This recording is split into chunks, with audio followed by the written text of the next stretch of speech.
Welcome viewer, I am Murugan S. This video tutorial describes, fix failed to open the group policy object on this computer. You might not have the appropriate rights. Open File Explorer, click View, click Change Folder and Search Options. Click View tab, check Show Hidden Files, Folders and Drives. Open this PC, click C Drive, click Windows folder, open System32 folder.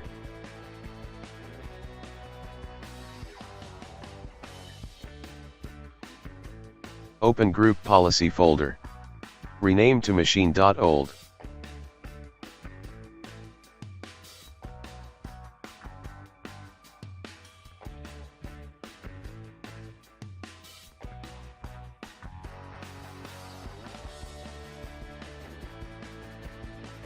Open Group Policy Editor.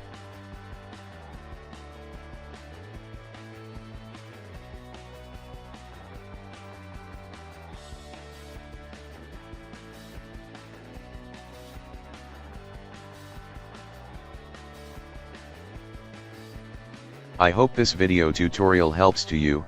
Please like, share and don't forget to subscribe my channel. Thank you very much. See you next video.